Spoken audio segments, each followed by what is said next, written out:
Monday, June 30th, last day of the first half of 2025. This is market analysis. Stan Ehrlich. I start out with stock indexes, go to futures, and I've got a few stocks I follow too. I want to say something about the way the market is moving this morning, which is very slowly, but up again. Here's one of my old favorite sayings. Markets move on anticipation and reverse on realization. The marketplace is apparently anticipating the BBB, and you know what I mean, to be passed and succeed, and it's optimistic that that's going to happen. So we have a move up for the last week that's pretty significant and reached various technical levels, which oftentimes cause the market to turn down, plus all of the indicators for the major indexes, except for the Russell, are overbought. Prime territory for a move down from a technical standpoint. Now, what about that BBB thing? So we're moving up, the marketplace is, anticipating that it's going to go through. The market apparently likes that, but it's already being built into the price action. So if it does go through, I wouldn't be sitting here expecting a really big rally because we've had one already in anticipation. Maybe a little bit more. Could be an exhaustion gap on the last day up if the bill passes, et cetera, et cetera. What happens if it doesn't? That's going to be a big disappointment, and then you're going to have a very sharp break. In either case, it's either up a little bit more and then down because it's built into this rally already, or down immediately if it doesn't go through. So I don't have any other choice from a fundamentalist's point of view, and I kid sometimes saying funny mentals, but that's the way I've seen it happen for over a century, or I shouldn't say half a century. God almighty, 53 years. So I am still overbought in these indexes, watching for sell signals, looking for the market to turn down for a sharp break. And I do think it's going to be back down at least to the highs we have seen in early June in general. Now, in some cases, let's go to the E-mini 1-minute chart. It shows today we're slowly moving up a little bit more, 2.5 higher. Overnight, we're up more. What about the SPY? It's up a little bit. It's a new historic highs, granted, but overbought for the last 2 days. And there is a gap to close in the area that I just said, approximately or a little bit under the highs that we saw earlier in June. Let's say June 10th, around June 10th. That's my minimum downside expectation. It could be a lot worse than that, depending upon how it comes down. What about the 1-minute chart on the SPY? Essentially totally sideways. Opened at its high, dropped off a little, and then went sideways basically. We've got the QQQ, approximately the same story, all-time historic highs, and that's been the case for the last 2 or 3 days now. But it's not doing it in what we would call a typical manner. Usually when we see something like this, it's a very strong rush up, new high ground, big rally day, kind of like a breakout on a neckline on a head and shoulder, usually. So it is creeping, moving up slowly, 2, 3, 4 points at a time, sometimes a little bit more, but none of this 10, 15-point huge rallies like we started out with the rally from the 23rd through the 24th of June. There's a big gap between those 2 days, Monday to Tuesday of last week. So I'm still looking for sell signals with the overbought condition. We're going to get red if we have a bearish engulfing. And here's the 1-minute chart on the QQQ. No new high for the day. It was in the opening first couple of minutes. And then it pulled back, typical as hell. and then came back up a little bit. But basically, the range of the day was created in the first, I don't know, 20 minutes, 25 minutes. Now, the NASDAQ is just for the first time making all-time new historic highs today by a little tiny bit, but it's still there, and it's still holding, and it's doing the same thing that the other indexes I've mentioned so far have been doing. But because of the 23 out of 24 hours a day market, there's no gaps, hardly ever. Next, the NASDAQ 1-minute chart shows you that last night, California time, around 2:40 a.m., we had the high, pulled back, and we're coming up a little at the moment. Nothing here that causes me to scream bloody murder. It's turning down yet. And it could happen any minute. So I'm very watchful. Now the Russell has, the Dow is nowhere near historical highs. It is overbought though. It is approaching some resistance levels. It touched one today exactly. And I think this needed to be adjusted. Yeah, that should be right there. When you change contract months, the graphics that you put on, like rectangles and lines, don't shift properly with the price action when you change months. So I have to realign all of these markings. Sometimes I'll miss one or two, but that one looks good. And now that one looks like the right place. So we're not quite up to that resistance level yet on the YM, but obviously approaching it relatively quickly. But no change in commentary. Looking for sell signals. And here's the YM 1 minute. The Russell hasn't gotten to new high ground above the high on June 11. It tried on Friday, pull back a little. It's up a little at the moment. No higher high, no lower low. It's a doji. This looks to me like it may turn down, pardon me, fastest, quickest, maybe along with the YM, before the E-mini and the NASDAQ make new lows and so on. I think this has the likelihood of doing it first and maybe a prelude to what the E-mini and the YM, NASDAQ NQ are going to do. So here's the 1 minute chart. Not enough strength to make it above Friday, pulling back a little. Now we've got the bonds up almost a new high for the move, about 10, maybe a little more at the moment. Excuse me. But at a resistance level that has stopped it for the last 3.5 days. Now we might have a bullish engulfing today if we can get above Friday's high, which could start the market rallying more, which will probably push it into overbought conditions, but after it gets above this resistance. So it then might be able to rally up to 117.10. I think there's a good chance of that. But right here, we're basically at a very critical spot, because if you do make a higher high and then it sinks, you might end up with a bearish engulfing. It won't be a sell signal because I don't have overbought conditions. Nevertheless, turn down. So far, this bull trend line's been doing extremely well. Got several different touches on it. Interestingly good bull trend line. Not for very long. It's only about a month long. 10-year notes have already moved up above its resistance area, which I think is at the right spot. Maybe I should move it up just a hair, but it's still above it. Got overbought. That was Thursday. Nowhere on Friday. So far today, up a little bit from Friday's close, but the high is the same as Friday's high, and that's the same as Thursday's high. So we're right there right now trying to make a new high close, trying to make a new high, which would be great. Remember, I'm looking for long-term double bottom formations to develop, and that was, again, lows that were made way back on October of 23 and the lows that were made January of 25. Those two lows present a potential very large double bottom with a very, very big bullish upside objective that I have mentioned many times. I don't think I've got it drawn on the charts at the moment.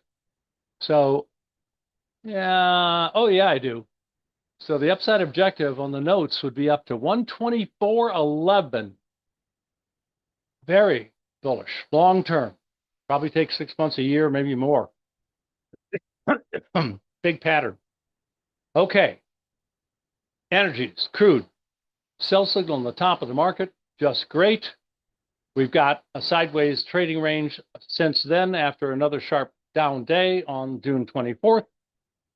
Basically hovering for a few days near the lows at support level. No surprise. I frankly think that we are about to drop into new low ground again. This effort to bounce doesn't look very strong at all. I don't see any reason for it to pop up very much, period. So I'm looking for another test of 24 or 64, that is flat out 64, and very probably 61.20 if we close below 64, break below that, and then maybe even lower. That's a very significant sell signal so far. But we also got a sell signal on the rally high in the natural gas a few days ago, and this is behaving today totally appropriate for the head and shoulder top formation. Now, I did not like the breakout, which was Wednesday of last week. It crossed below the neckline and pulled back up again. And just 1 second.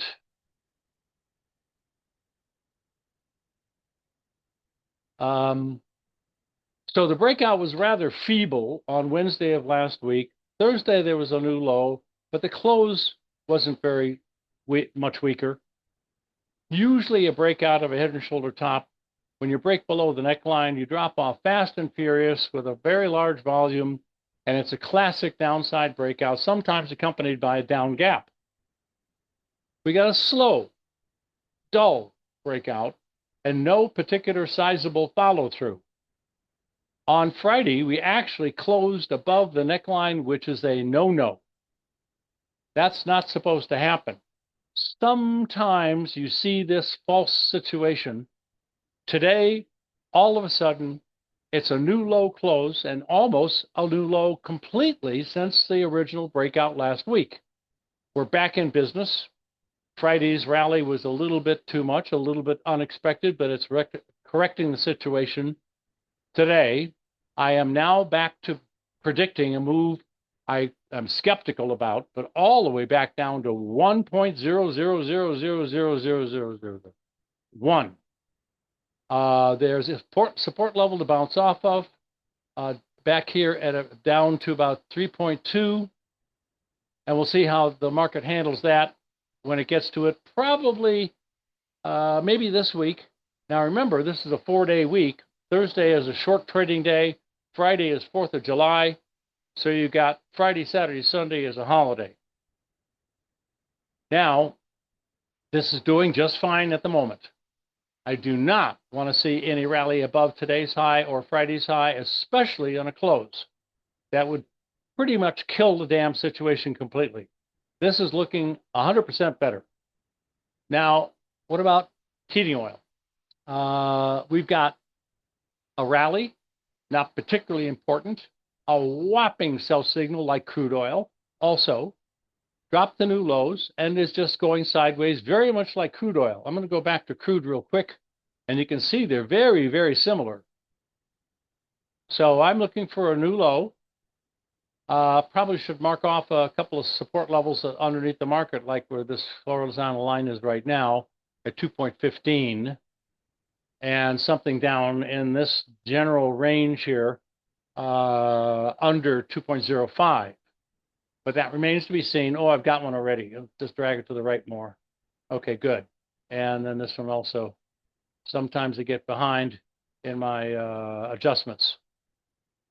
So, looking for lower levels in all of the energies.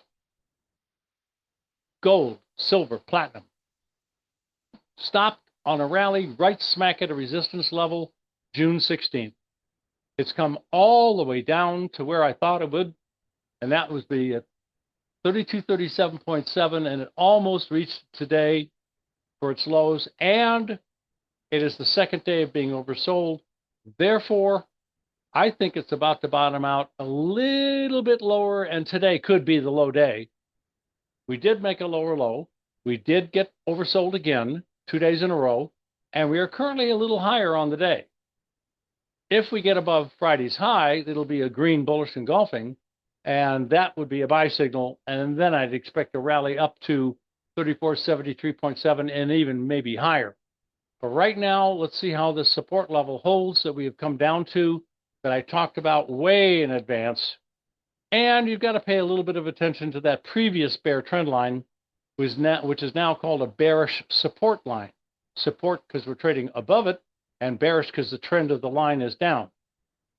Slope is down. Next, we've got silver. Is that making a small head and shoulder top? Maybe. I talked about that on Thursday of last week when it had the rally high. We almost made a new low. I have drawn in the neckline, which is downward slanted fairly substantially, and I don't like that very much, but it's still within the realm of acceptability. If we act like we should act, drop down to it, maybe bounce a little tiny bit, or typically crash through it, large down day, 1 or 2 days down sharp, bounce back to the neckline, and then eventually, maybe it'll take a month, get down to 33.33-ish. That's an easy number to remember, all threes. It's actually a little bit lower than my objective, but close, very close. So 33.33, which is in a support area. Let's see how that acts. That is my prediction. That is exactly what I think we're going to see. Maybe a small bounce before it breaks below the line, but it could happen very quickly, very soon. Sometimes they're very abrupt and quick, taking people by surprise often. What about platinum? We had a double top, 2 highs exactly the same on Friday and Thursday. The high 1445 and 1440.5 on Thursday and Friday both. So we missed by 1 tick having a bearish engulfing ER sell signal on Friday because it didn't have a higher high. Exactly the same as the previous day. So I'm taking that as a close call. Dropped back down into support. A little lower today. I think it rolled over.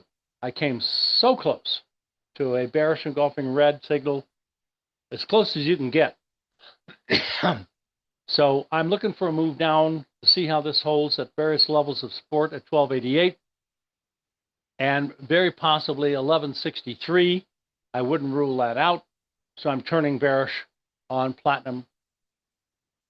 Copper, overbought, did make a new high with a close above previous highs by a slight bit on Thursday. Friday, doji, no follow through, nothing, and a little bit of a dip today. So there's no sell signal, only overbought around resistance and starting to ease back a little bit. So you can't really get that bearish down to say 4.9.5, 4.946, and maybe a little lower.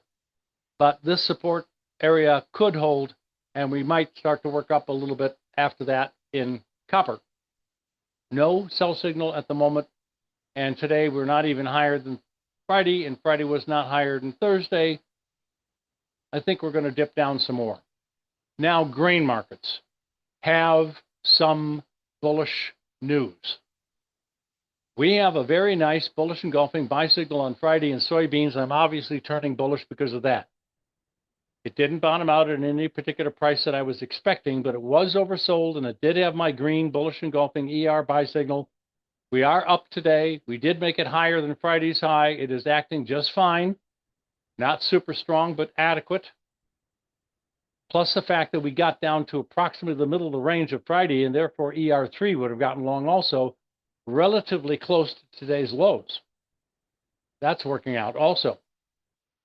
Next, we have a rally in soybean oil, but it's not very substantial. We didn't finish closing a gap. That's still of concern, and that would be down to 50.82. We did come down into the gap area and close about half of it. That's a little abnormal. So soybean oil is now going up to close a small gap from a week ago. That other bigger gap was from 2 weeks ago. So maybe we'll finish closing the little gap slightly higher than today's high, and then finish closing the other gap 2 weeks ago, going back down some. It's hard to tell in this case. I'm not quite clear. The important thing is my ER sell signal on the high day that I told you about the day it happened. And if it happened after my YouTube, then I obviously screamed bloody murder the next day, is working great. So whether it can reach up and close the little gap above and then come down, my favoritism is we're still going to close the big gap at 50.82 and maybe even go lower than that. Sell signal on the exact top of the market so far. Next, soybean meal has a bullish engulfing ER buy signal in progress right now. We are currently, I have to amend that comment. We are actually down 3 ticks. That means at the moment the market is lower than the close of Friday, although we have a higher high and a lower low, an outside trading range. At the moment, the current tick says it's an outside down, which is not turning it green, which it will if we rally, and it just went up a tick. If we rally to higher than Friday's close, and stay higher than Friday's close by 1 tick or more, it'll be an official ER buy signal, which we were looking at an hour or so ago. But it dribbled back down to around unchanged, down a few ticks. I think it's going to turn back to green again. These signals are dynamic. Oversold condition and a bounce starting in corn. So I'm a little bit friendly. I can't really be optimistic as hell on this. 423 is about where I think it might stop. But what happens if it starts to get up stronger than that? You could end up with a very broad double bottom from the lows that were made in August of 24. Almost a year in size, about 10 months. That would be very nice. But I don't have a buy at the bottom. All I've got is oversold, potential broad double bottom, and we are starting to work our way up a little. Right now we're lower on the day slightly, but the high is higher than Friday and Thursday, and maybe a tick higher than Thursday of last week. Wednesday, I meant, of last week. So in general, yeah, it's a little iffy. Corn needs to get a little stronger. What about wheat? Slightly lower low in wheat. High today is the same as Friday, so it's not an outside day, not oversold, and this is the most ambiguous of the grains at the moment. I don't even want to go any further than that. I'm looking at the 4 stocks. Shell, dropping off, closed the gap from a couple of days ago. I keep telling you guys, gaps are almost always closed. They're like a black hole in space. They tend to suck the price action back into the gap. So it's done, gone, history, worked, just like I was expecting. It's hard to tell how long it's going to take for these gaps to get closed. Sometimes it takes weeks or months, not usually. This is very typical, a few days to maybe a week or two, but it happened in 3 days. Great, finished, not useful anymore. Now what? Sell signal on top. We already jabbed down to the bottom of some support. I think we could get caught in this trading range from highs of 73.25 to maybe lows of around 66, 67 area. That's about the best I can do. Boy, does this bear trend line in Apple, it's working better than I expected. I talked about it over a week ago. It needed to get some more evidence, so it has the 2 points you need to draw a trend line to begin with. A stopping point extremely close to it, came down to support, held, came back up to the trend line basically on the 24th of June. That would be Tuesday of last week. Wednesday, stopped there again. Thursday, again. Friday, again. And finally, we're starting to see it challenge the lows for the last few days, and looks like it's going to close at the lowest close for the last 5 days, and maybe even make new lows, moving down away from the trend line. It's working. Now, the support level, let's see if that's going to hold at 195.10, let's say. And then there's a little bit lower, another one, 193.80. So I'm thinking that's going to hold the break. But The flat side of a flat side right triangle is usually the side that's broken. Now, I'm not saying this is a flat bottom right triangle, but it looks a lot like it. The problem is, of course, all these lows here that we had in early April. They shouldn't be there. They should be, all flat. But last couple of months, we've got a flat support level and descending tops. Close cousin, not quite the same. We'll find out if the support level holds. We got Tesla testing a little bit of support, recent. Still a gap to close from a few weeks ago. Nothing major. That old gap was closed. That could be just a little up a little. And that was back on June 5th, and that's that. That's history. Then we had a bullish engulfing. Worked okay, just fine. Moved up for a couple of weeks. Nothing special. Got to resistance. Previous highs, couldn't make it. Dipping back down a little bit. Small gap to close at 309.5. I think that's going to get closed. I think maybe it's going to drop off a little bit more. The support level that I think is really particularly profound is going to be at 291, we'll call it. And that could get broken slightly. But the little double bottom that we had, March 11th and April 7th, already worked. Did I put a measurement on this thing? That's about the middle of the two lows. Click to there, click, and grab this and go up to right there. I think I did this already. Oh yeah, this was the one that was almost absolutely perfect. It almost to the tick got to its minimum upside objective, and that was the top of the rally. May 29th. So I'll erase that measuring stick. A little lower support. Let's see if it holds. NVIDIA. New historic highs are being made recently, but it's overbought, and we've got multiple gaps to close. I think we're about to see a move down that will close gaps, get down to probably 144 3/4, and maybe if it breaks below 140.75, it could drop off some more. But obviously the trend is up. Overbought conditions imply a break or a dip, a correction in a bull trend, not necessarily, sometimes, a significant top. All I can say here is a bit of a dip and then back up again. And we've got the E-mini again. Let's take a look at the 5-minute, or 1 minute rather, starting to dip a little bit. We obviously need to close below the lows made at 7:40 this morning, and that's not that far away. And the lower it goes, the better for my potential signals. The ultimate would be closing below Friday's lows.